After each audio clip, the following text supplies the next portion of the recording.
ನಮಸ್ತೆ ಎಲ್ಲರಿಗೂ. Welcome to my channel Vedika Nayana conscious eyes. Buddha Purnima. Buddha ಅಂದ್ರೇನೆ ವಿಷ್ಣುವಿನ ಅವತಾರ, ಎಲ್ಲರಿಗೂ ಗೊತ್ತಿರುವಂತಹದ್ದೇ. ಈ ಒಂದು ಬುದ್ಧ ಪೂರ್ಣಿಮೆ ಅಂದ್ರೆ ಹೆಚ್ಚು ಕಮ್ಮಿ ನಾವು ಹೇಗೆ ಹರಿಯನ್ನ, ವಿಷ್ಣುವಿನನ್ನ ನಾವು ಹೇಗೆ ಧ್ಯಾನ ಮಾಡ್ತೀವೋ, ಆರಾಧಿಸ್ತೀವೋ, ಪ್ರತಿಯೊಂದು ನಾವು ಏಕಾದಶಿ ಇರ್ಬೋದು, ಹೇಗೆ ನಾವು ವಿಷ್ಣುವಿನ ಒಂದು ಆರಾಧನೆಯನ್ನ ಮಾಡ್ತೀವೋ ಮನಸ್ಸಿಟ್ಟು, ಅದೇ ರೀತಿ ಬುದ್ಧನ ಪೂರ್ಣಿಮೆ ದಿವಸ ಕೂಡ ತುಂಬಾ ಒಂದು ವಿಶೇಷವಾದ ದಿನ ಅಂತ ಹೇಳಿದ್ರೆ ಬುದ್ಧ ಪೂರ್ಣಿಮೆ. ಯಾಕೆ ಇದು ಯಾರಿಗೂ ಸಿಗೋಕೆ ಸಾಧ್ಯನೇ ಇಲ್ಲ, ಅಷ್ಟೊಂದು ವಿಶೇಷತೆಯನ್ನ ಒಳಗೊಂಡಿದೆ ಬುದ್ಧ ಪೂರ್ಣಿಮೆ ಅನ್ನುವಂಥದ್ದು. ವೈಶಾಖ ಮಾಸದಲ್ಲಿ ಬರುವಂತ ಈ ಒಂದು ಹುಣ್ಣಿಮೆಯ ದಿನವನ್ನ ಬುದ್ಧ ಪೂರ್ಣಿಮೆ ಅಂತ ಕರೀತಾರೆ. ಈ ಬುದ್ಧ ಪೂರ್ಣಿಮೆಯ ದಿನನೇ ಭಗವಾನ್, ನೋಡಿ ಭಗವಾನ್ ಅಂತಾನೆ ಇಲ್ಲಿ ಹೆಸರು ಬರುವಂಥದ್ದು. ಗೌತಮ ಬುದ್ಧರ ಒಂದು ಜನನ ಆಗತ್ತೆ ಅಂದ್ರೆ ಹುಟ್ಟಿದ ಹಬ್ಬ, ಜಯಂತಿ ಅಂತ ನಾವು ಹೇಳ್ತೀವಿ. ಅದರಷ್ಟೇ ಅಲ್ಲ, ಇದೇ ದಿನನೇ ಗೌತಮ ಬುದ್ಧ ಅವರು ಬುದ್ಧನಾಗಿ ಅಂದ್ರೆ ಜ್ಞಾನೋದಯವನ್ನು, ಬೋಧಿ ವೃಕ್ಷದ ಕೆಳಗೆ ಜ್ಞಾನೋದಯವನ್ನು ತೆಗೆದುಕೊಂಡಂತ ದಿನಾನೂ ಸಹ ಇದೇ ಬಂದಿದೆ. ಇದಷ್ಟೇ ಅಲ್ಲ, ಗೌತಮ ಬುದ್ಧರು ನಿರ್ವಾಣ ಹೊಂದಿರುವಂತ ದಿನ ಅಂದ್ರೆ ತಮ್ಮ ದೇಹವನ್ನು ತ್ಯಾಗ ಮಾಡಿದಂತ ದಿನನೂ ಕೂಡ ಇದೇ ದಿನ ಆಗಿದೆ. 3 ಅವರ ಒಂದು ಪರಿವರ್ತನೆಯ ದಿನಗಳನ್ನ ಬುದ್ಧ ಪೂರ್ಣಿಮೆ ಒಂದೇ ದಿನ ಅಂದ್ರೆ ವೈಶಾಖ ಹುಣ್ಣಿಮೆ ಅಂದ್ರೆ ನೀವು ಭಗವಾನ್ ವಿಷ್ಣುವಿನ ಎಂತಹ ಒಂದು ಮಹಿಮೆ ಅಂತಾನೆ ನಾವು ಹೇಳ್ಬೋದು. ಯಾವಾಗ ನಾವು ಪ್ರತಿ ಹುಣ್ಣಿಮೆಯಲ್ಲಿ ತಾಯಿ ಮಹಾಲಕ್ಷ್ಮಿಗೆ ವಿಶೇಷವಾದ ಪೂಜೆಗಳನ್ನ ಮಾಡ್ತಾ ಬರ್ತೀವೋ, ಹಾಗೆ ಬುದ್ಧ ಪೂರ್ಣಿಮೆಯ ಈ ಒಂದು ಸಂದರ್ಭದಲ್ಲಿ, ಬುದ್ಧ ಪೂರ್ಣಿಮೆ ಅಂದ್ರೆ ಭಗವಾನ್ ವಿಷ್ಣುವಿನ ಪೂರ್ಣಿಮಾ ಅಂತ ಕರೆದ್ರೆ ತಪ್ಪೇ ಆಗೋದಿಲ್ಲ. ಬುದ್ಧ ಸಹ ವಿಷ್ಣುವಿನ ಅವತಾರ ಅಲ್ವೇ. ಸೊ ಹೀಗಿರುವಾಗ ಇವತ್ತಿನ ದಿನ ತಾಯಿ ಮಹಾಲಕ್ಷ್ಮಿ ಇನ್ನೂ ಖುಷಿಯಿಂದ ಇರ್ತಾರೆ, ಸಂತೋಷ ಪಡ್ತಿರ್ತಾರೆ, ಖುಷಿಯಿಂದ ಯಾರು ನನ್ನ ಒಂದು ಬುದ್ಧ ಪೂರ್ಣಿಮೆಯನ್ನ ಆರಾಧನೆ ಮಾಡ್ತಿದ್ದಾರೆ, ಯಾರು ಕರಿತಾ ಇದ್ದಾರೆ ಅಂತ ತಾಯಿ 2 ಕೈ ಎತ್ತಿ ಆಶೀರ್ವಾದ ಮಾಡ್ಲಿಕ್ಕೆ ಬುದ್ಧ ಪೂರ್ಣಿಮೆ ದಿವಸ ಕಾಯ್ತಾ ಇರ್ತಾರೆ. ಅಂತ ಒಂದು ಸಂದರ್ಭದಲ್ಲಿ ನಾನು ಯಾರಿಗೆಲ್ಲ ಒಂದು ಆರ್ಥಿಕ ಸಮಸ್ಯೆಗಳು ಇದೆ, ನಮ್ಗೆ ಆರ್ಥಿಕ ಸಮಸ್ಯೆಯಿಂದ ಈಚೆ ಬರಕ್ ಆಗ್ತಾನೇ ಇಲ್ಲ, ಹಣ ಅಂದ್ರೆ ಲಕ್ಷ್ಮಿ ಬಂಧನ ಆಗಿದೆ, ಹಣ ಕೈಯಲ್ಲಿ ನಿಲ್ತಾ ಇಲ್ಲ, 1 ರೂಪಾಯಿ ದುಡಿದ್ರೆ 10 ರೂಪಾಯಿ ಖರ್ಚು ಮಾಡ್ತಾ ಇದ್ದೀವಿ, ಈ ತರ ಎಲ್ಲ ಯಾರಿಗೆಲ್ಲ ಅನ್ಸುತ್ತೆ, ಸಾಲ ಇದೆ, ನಾನು ಎಷ್ಟೋ ವಸ್ತುಗಳನ್ನ ನಾನು ಕೊಂಡ್ಕೋಬೇಕು ಅಂದ್ರೆ ನನ್ನ ಹತ್ರ ಯಾವಾಗ್ಲೂ ಹಣ ಇರಲ್ಲ, ಹಣ ಇಲ್ಲ, ದುಡ್ಡಿಲ್ಲ, ಸಾಲ ಇದೆ, ಆರ್ಥಿಕ ಸಮಸ್ಯೆ, ಪ್ರತಿಯೊಂದು ಸಮಸ್ಯೆಗಳು ಬಗೆಹರಿಬೇಕು ಅಂದ್ರೆ ತಾಯಿ ಮಹಾಲಕ್ಷ್ಮಿಯ ಕೃಪಾ ಕಟಾಕ್ಷ ಎಲ್ಲರ ಮೇಲೆ ಇರಲೇಬೇಕಾಗತ್ತೆ. ಅದಕ್ಕೋಸ್ಕರ ನಾವು ಈ ಬುದ್ಧ ಪೂರ್ಣಿಮೆ ದಿನ ಏನ್ ಮಾಡ್ಬೇಕು ಅಂತ ಹೇಳಿದ್ರೆ, ಒಂದು 3-4 ತರ ರಿಚುವಲ್ಸ್ ಅನ್ನ ಹೇಳ್ಕೊಡ್ತೀನಿ. ಮರಿದೆ ತಪ್ಪದೆ ಮಾಡಿ. ನೀವು ಮುಂದಿನ ಪೂರ್ಣಿಮೆ ಅಷ್ಟೊತ್ತಿಗೆ, ಅಂದ್ರೆ ನಾನು ಕೇಳ್ತಾ ಇರೋದು ಒಂದೇ ತಿಂಗಳಲ್ಲಿ ನನ್ನ ಕಮೆಂಟ್ ಸೆಕ್ಷನ್ ಅಲ್ಲಿ ಸಾಕಷ್ಟು ಉತ್ತರಗಳು ನಾನು ನಿರೀಕ್ಷೆ ಮಾಡ್ತಾ ಇದ್ದೀನಿ. ಯಾಕೆ ಅಂದ್ರೆ ಯಾವುದೇ ಒಂದು ದೊಡ್ಡ ಹೋಮ, ಹವನ, ಮಂತ್ರ ಜಪ ಯಾವುದನ್ನು ಹೇಳಿಲ್ಲ, ಒಂದು ಸಾಮಾನ್ಯರು, ಅತಿ ಸಾಮಾನ್ಯರು ಮಾಡುವಂತ ರಿಚುವಲ್ಸ್ ಅನ್ನ ನಾನು ತಗೊಂಡು ಬಂದಿದ್ದೀನಿ. ಆ ರಿಚುವಲ್ಸ್ ಅನ್ನ ಮಾಡಿದ್ರೆ ನಿಮ್ಗೆ ಅಷ್ಟೇ ಸಾಕು. ನೋಡಿ, ಅವತ್ತಿನ ದಿನ ಶುಕ್ರವಾರ ಬೇರೆ ಬಂದಿದೆ, ಮಹಾಲಕ್ಷ್ಮಿಯ ದಿನ ಬೇರೆ, ಮಹಾವಿಷ್ಣುವಿನ ಒಂದು ಅಂದ್ರೆ ಬುದ್ಧ ಪೂರ್ಣಿಮೆ ಬೇರೆ. ಇನ್ನ ನಿಮಗೇನ್ ಬೇಕು ಇದಕ್ಕೆ? ಈ ಕೆಲವೊಂದು ನಮ್ಮ ಸನಾತನ ಧರ್ಮದಲ್ಲಿ ಕೆಲವೊಂದು ತಿಥಿ, ನಕ್ಷತ್ರ, ಹಾಗೆ ದಿನ, ಇದೆಲ್ಲವೂ ಏನು ಕೊಟ್ಟಿದ್ದಾರೆ ಅಲ್ವಾ, ನಾವು ಪ್ರತಿಯೊಂದು ಆಚರಣೆ ಮಾಡಬೇಕಾಗಿರೋದು ತಿಥಿ, ನಕ್ಷತ್ರ ಎಲ್ಲವನ್ನು ನೋಡ್ಬಿಟ್ಟೆ ನಾವು ಆಚರಣೆ ಮಾಡ್ತೀವಿ. ಸೊ ಅಂತ ಸಂದರ್ಭಗಳಲ್ಲಿ ನಾವು ಬುದ್ಧ ಪೂರ್ಣಿಮೆ ಶುಕ್ರವಾರ ಬಂದಿದೆ, ಅವತ್ತಿನ ದಿನ ನಾವೇನ್ ಮಾಡಬೇಕು ಅಂತ ಹೇಳಿದ್ರೆ, ಪೀಪಲ್ ಟ್ರೀ, ಅಶ್ವತ್ಥ ಮರ, ಅರಣಿ ಮರ ಅಂತ ಕರಿತೀವಿ ಅಲ್ವಾ, ಅದಕ್ಕೂ ನೀವು ಏನ್ ಮಾಡ್ಬೇಕು, ಬೆಳಿಗ್ಗೆನೆ ಶುಕ್ರವಾರ ದಿನ ಹೋಗಿ ಅಲ್ಲಿ ನಿಮ್ಗೆ ಏನು ಬರುತ್ತೋ ಪೂಜೆ, ಅದನ್ನ ಪೂಜೆಯನ್ನ ಮಾಡಿ ಆ ಜಾಗವನ್ನ ಶುದ್ಧಿ ಮಾಡ್ಕೊಂಡು, ಸಾಮಾನ್ಯ ಅವತ್ತು ಎಲ್ಲರೂ ಪೂಜೆ ಮಾಡಕ್ ಬರ್ತಾ ಇರ್ತಾರೆ.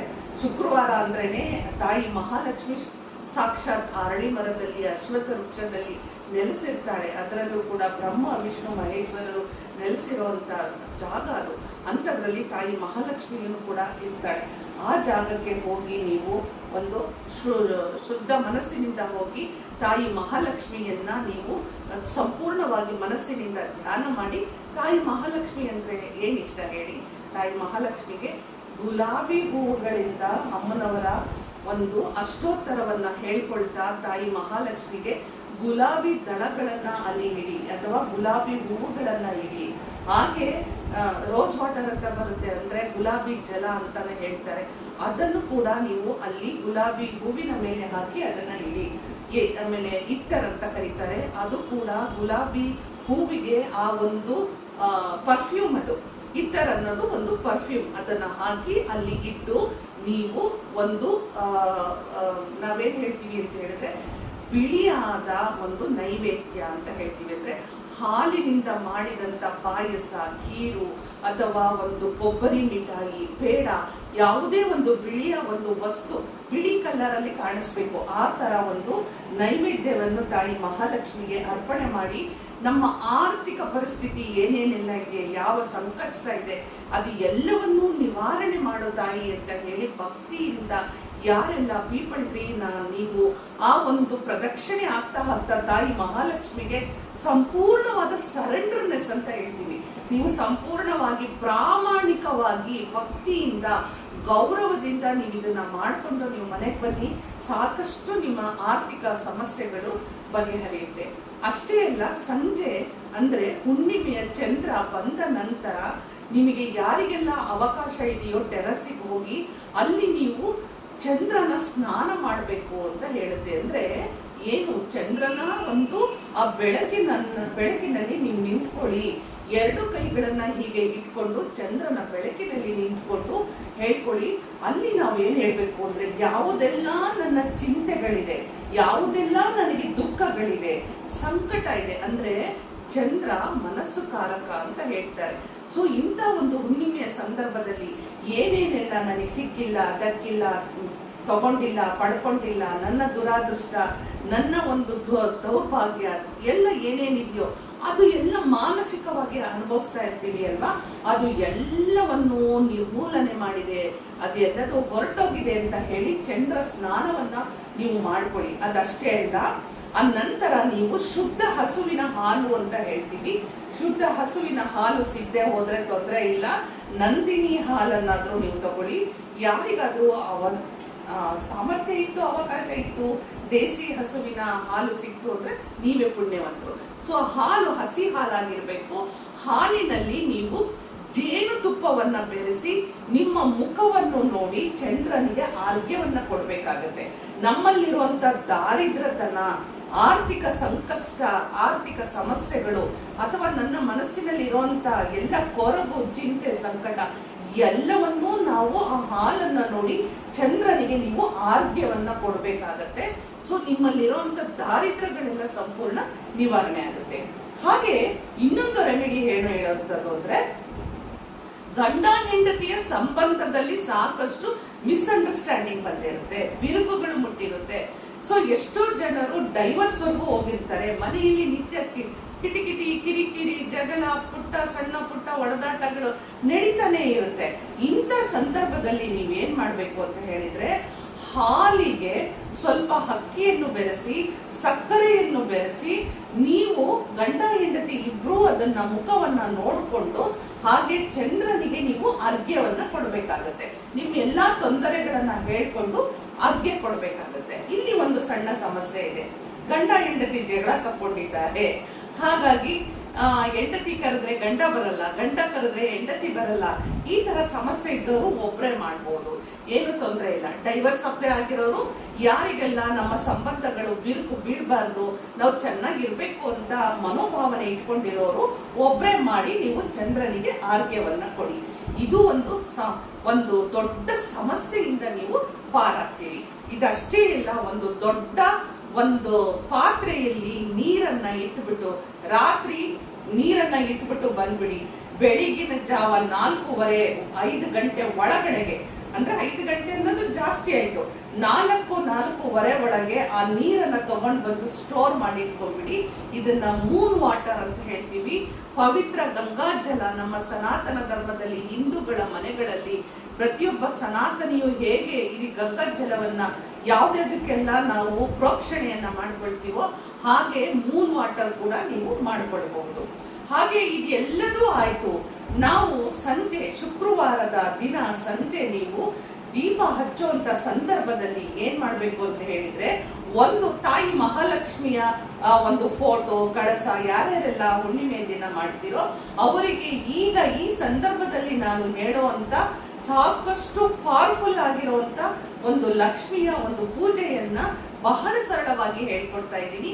ಏನು ಅಂತ ಹೇಳಿದ್ರೆ, ಸಂಜೆ ನೀವು ಗೋಧೂಳಿ ಸಮಯದಲ್ಲಿ ಲಕ್ಷ್ಮಿಯ ಫೋಟೋ ಅಥವಾ ವಿಗ್ರಹ ಅಥವಾ ಕಳಸದ ಮುಂದೆ ನೀವೇನ್ ಮಾಡ್ಬೇಕು, ತುಪ್ಪದ ದೀಪವನ್ನು ಹಚ್ಚಿ ಪೂಜೆಯನ್ನ ಎಲ್ಲ ಮಾಡಿ ಒಂದು ತೆಂಗಿನಕಾಯಿಯನ್ನ ತಗೊಂಡು ಅದಕ್ಕೆ ಬೇರೆ ಅರಿಶಿಣದ ಮುಖ ಮಾಡುವಂಥದ್ದೇನು ಇಲ್ಲ, ತೆಂಗಿನಕಾಯಿಯನ್ನು ನೀರಿನಲ್ಲಿ ತೊಳ್ಕೊಂಡು ಅರಿಶಿಣದಿಂದ ನಿಮ್ಮ ಉಂಗುರದ ಬೆರಳಿನಿಂದ ಅರಿಶಿಣದಿಂದ ಸ್ವಸ್ತಿಕ್ ಅನ್ನ ಬರೆದು ಕೆಂಪು ಕುಂಕುಮದಿಂದ 4 ಆ ಬಟ್ಟುಗಳನ್ನು ಇಟ್ಟು ಅರಿಶಿಣದಿಂದ ಸ್ವಸ್ತಿಕ್ ಅನ್ನ ಬರೀರಿ. ಮಧ್ಯದಲ್ಲಿ 4 ಬಿಂದುಗಳನ್ನ ಇಡ್ತೀವಿ ಅಲ್ವಾ, ಅದು ಕುಂಕುಮದಿಂದ ಇಟ್ಟು ತಾಯಿ ಮಹಾಲಕ್ಷ್ಮಿಗೆ ವಿಳ್ಯದೆಲೆ ಅಡಿಕೆಯ ಮಧ್ಯದಲ್ಲಿ ಇದನ್ನ ಇಟ್ಟು ಒಂದು ಮಂತ್ರವನ್ನ ಹೇಳ್ಬೇಕಾಗತ್ತೆ.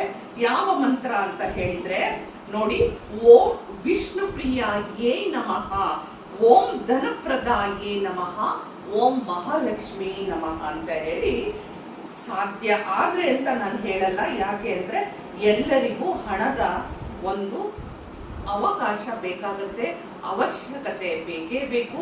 ಇದರಿಂದ ನಾನು ಏನ್ ಹೇಳ್ತೀನಿ, ಇಂಥ ಒಂದು ಶುಕ್ರವಾರ ದಿನನೇ ಬಂದಿದೆ, ಬುದ್ಧ ಪೂರ್ಣಿಮೆ ದಿನ. ಪ್ರತಿ ಹುಣ್ಣಿಮೆಯ ಸಂದರ್ಭದಲ್ಲಿ ನಾವು ಮಹಾಲಕ್ಷ್ಮಿಯ ಪೂಜೆ ಮಾಡ್ತೀವಿ. ಅಂಥದ್ರಲ್ಲಿ ಶುಕ್ರವಾರ ಬುದ್ಧ ಪೂರ್ಣಿಮೆ, ಮಹಾಲಕ್ಷ್ಮಿ ಯಾವಾಗ್ಲೂ ಶಾಂತಳಾಗಿ ಪ್ರಸನ್ನಳಾಗಿ ಇರುವಂತ ಸಂದರ್ಭ. ಯಾಕೆ ಅಂದ್ರೆ ವಿಷ್ಣುವಿನ ಒಂದು ಹುಣ್ಣಿಮೆ ಅಂತ ಹೇಳಿದ್ರೆ ತಪ್ಪಾಗೋದಿಲ್ಲ. ಸೊ ಹೀಗಿರುವಾಗ ನೀವು ಇದನ್ನ 108 ಸಾರಿ ನಾನು ಕೊಟ್ಟಂತ ಈ ಒಂದು 3 ಲೈನಲ್ಲಿ ಇರುವಂತ ಮಂತ್ರವನ್ನ ಜಪ ಮಾಡಿ ತಾಯಿ ಮಹಾಲಕ್ಷ್ಮಿ ಮುಂದೆ ಆ ಒಂದು ತೆಂಗಿನಕಾಯಿಯನ್ನ ಇಟ್ಬಿಡಿ. ಸೊ ನೆಕ್ಸ್ಟ್ ಡೇ ಶನಿವಾರ ಮಾರ್ನಿಂಗ್ ನೀವೇನ್ ಮಾಡ್ಬೇಕು, ಆ ತೆಂಗಿನಕಾಯಿಯನ್ನು ಒಂದು ಯಾವುದಾದ್ರೂ ಸರಿ ಒಂದು ವಸ್ತ್ರದಲ್ಲಿ ಸುತ್ತಿ ನೀವೇನ್ ಮಾಡ್ಬೇಕು, ನಿಮ್ಮ ಒಂದು ಲಾಕರ್ ಅಲ್ಲಿ ಇಟ್ಕೊಂಡ್ಬಿಡಿ. ಅಥವಾ ಯಾರಾದ್ರೂ ಬಿಸ್ನೆಸ್ ಮಾಡ್ತಾ ಇದ್ರೆ ಅವರ ಒಂದು ಮನಿ ಟ್ರಾನ್ಸಾಕ್ಷನ್ ಕ್ಯಾಶ್ ಬ್ಯಾಗ್ ಅಲ್ಲಿ ಇಟ್ಕೊಂಡ್ಬಿಡಿ. ಇದು ಯಾವುದು ಇಲ್ವಾ, ದೇವ್ರ ಮನೆಯಲ್ಲೇನೆ ನೀವು ಸುತ್ತಿ ಒಂದು ಕಡೆಗೆ ಇಟ್ಬಿಡಬಹುದು. ಈ ತೆಂಗಿನಕಾಯಿಯನ್ನು ಮುಂದಿನ ಅಮಾವಾಸ್ಯೆ ತನಕ ಇಡಿ, ಅಂದ್ರೆ 15 ದಿನ ಹಾಗೆ ಇರ್ಲಿ. ಅಮಾವಾಸ್ಯೆ ದಿನ ನೀವು ಅದನ್ನ ತೆಗೆದು ಮತ್ತೆ ಪೂಜೆ ಮಾಡಿ, ತಾಯಿ ಮಹಾಲಕ್ಷ್ಮಿಯ ಮುಂದೆ ಇಟ್ಟು ಮತ್ತೆ ಪೂಜೆ ಮಾಡಿ, ಅಮಾವಾಸ್ಯೆ ಆದ ನಂತರ ಅದನ್ನ ಒಡೆದು ಸ್ವೀಟ್ ಮಾಡಿ ಮನೆ ಮಂದಿ ಎಲ್ಲ ಊಟ ಮಾಡ್ಬೋದು. ಅಂದ್ರೆ ಏನಾದ್ರೂ ಮಾಡ್ಕೊಳ್ಳಿ, ಸ್ವೀಟ್ ಏನ್ ಬೇಕಾದ್ರೂ ಮಾಡ್ಕೊಂಡು ನಾವು ಪ್ರಸಾದವನ್ನ ಸೇವಿಸಬಹುದು. ಇಷ್ಟನ್ನ ಮಾಡ್ಕೊಂಡು ನೋಡಿ. ಬುದ್ಧ ಪೂರ್ಣಿಮೆಯ ದಿನ ಸಾಕಷ್ಟು ರೆಮಿಡೀಸ್ ನ ಕೊಟ್ಟಿದ್ದೀನಿ, ತುಂಬಾ ಪವರ್ಫುಲ್ ಆಗಿರುವಂತ ರೆಮಿಡೀಸ್ ಕೊಟ್ಟಿದ್ದೀನಿ. ನಿಮ್ಮ ಜೀವನವೇ ಬದಲಾಗುವಂತ ದಿನ ಬುದ್ಧ ಪೂರ್ಣಿಮೆ ಅಂತ ಹೇಳಿದ್ರೆ ಇದನ್ನ ನೀವು ಮಾಡಿ ನನಗೆ ರಿಸಲ್ಟ್ ಅನ್ನ ಹೇಳಿ. ಮತ್ತೆ ಮುಂದೆ ಮತ್ತೊಂದು ಇಂಟ್ರೆಸ್ಟಿಂಗ್ ಆಗಿರುವಂತ ಟಾಪಿಕ್ ನ ತಗೊಂಡ್ ಬರ್ತಾ ಇದ್ದೀನಿ. ನಾ ಕೊಟ್ಟಂತ ಇನ್ಫಾರ್ಮೇಶನ್ ಇಷ್ಟ ಆಗಿದೆ ಅಲ್ವಾ, ಹೈಪ್ ಕೊಡೋದನ್ನ ಮರಿಬೇಡಿ ಅಂತ ಹೇಳ್ತಾ ಮತ್ತೊಂದು ಇಂಟ್ರೆಸ್ಟಿಂಗ್ ಆಗಿರುವಂತ ವಿಡಿಯೋ ತಗೊಂಡ್ ಬರ್ತಾ ಇದ್ದೀನಿ. ಹೋಗ್ ಬರ್ಲಾ, ನಮಸ್ಕಾರ.